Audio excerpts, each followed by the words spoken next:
President Hakainde Hichilema of the United Party for National Development is leading in the ongoing vote count following Zambia's general elections on August 13.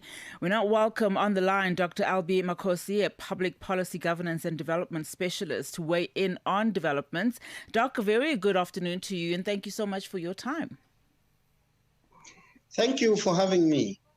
All right, so we've just heard from our correspondent, of course, that counting continues in earnest with projected ending of that tonight. What we do know is that, Incumbent President Hichilema is currently leading by a significant margin. How confident can we be, or is this lead enough to secure him a second term once all the votes are counted? Yeah, very good for that question. Actually, Hakainde had been a forefront runner, but also a preference for quite a number of reasons. One of which is the way he came into power. 5 years ago, and maybe for the last 10 years before, he was a vocal person for development in Zambia, and he had been in the forefront fighting for not only the rule of law and democracy, but also local development and the resource mobilization for internal use. And because of that, that could propel him to this leadership that we are seeing in him currently. But again, Hichilema has shown practically how he can manage these conflicting ways of development, resource use and management, and the needs of the people in Zambia. If you could look into the economics statistics, you could see how the shilling in Zambia the kwacha in Zambia has strengthened, the economy is growing, poverty reduction that had been halted at least for a time, and a number of development programs that he have initiated, and he's managing them very well. But again, Hichilema has been able to cultivate good relations with neighboring countries to Zambia and managing, therefore, inviting investments and trade between Zambia and its neighboring countries, including Tanzania particularly. Yeah, and I'm going to come back to just some of the things that are currently at stake and of, consideration going forward in terms of the kind of leadership that Zambia now needs. When we look at what's currently happening on the ground, we know that more than half of the country's constituencies have officially been counted by the Electoral Commission of Zambia. However, we've noted that the opposition parties have raised concerns about the counting process itself. I mean, how important will the credibility and the transparency of the remaining tallying process be?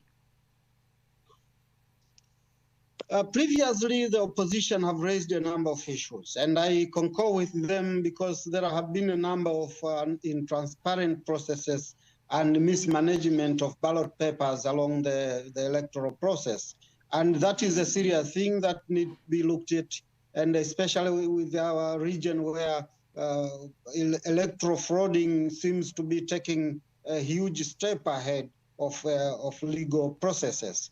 But again, there have been accusations that Hakainde Hichilema have been supported by neighboring countries, including Tanzania, and the fact that his coming to power have also been supported by a number of people outside Zambia, of which I think that's not wrong, because this guy have been able to cultivate trust among not only neighboring countries, but also even the people who ran away from previous administrations.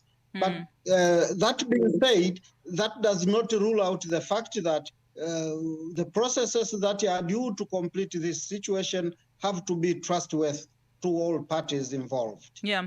And how important is it, for neighboring countries to have that kind of support for him, and also the trust factor that you speak of, particularly given the sentiments, Doc, that you mentioned earlier on in terms of just the strength, or at least the the knowledge that he has, particularly when it comes to development in the country. and how he's been able to balance a number of things to make sure that Zambia's economic growth changes somewhat? Zambia is a resource-rich country, one of the resource-rich countries in Africa. But again, Zambia is a landlocked country. And as you know, landlocked countries depends on a number of ways working with its neighbors, especially those on the coastline who could supply and make trade deal internationally profitable. And because of that, a country like Zambia needs so much its neighbors, especially cultivating good relations, neighborly relations, friendly African Ubuntu that could make it work profitably, but again, efficiently with its neighbors. But the other thing is how effectively could that development approach manage resources internally and externally, of which Zambia depends so much on it for development. But again, as I noted earlier, Zambia, which had made a lot of progress after colonial administration, had tried to stick to it, but failed in a number of administrations before. Yeah. And Zambia slid back into amid poverty and suffering of people, and Hichilema and some coming governments needed to work on that. I think that way, somebody who's able to work through that can be of a number of use to the Zambian people, but again to Tanzanians and other neighboring nations as well.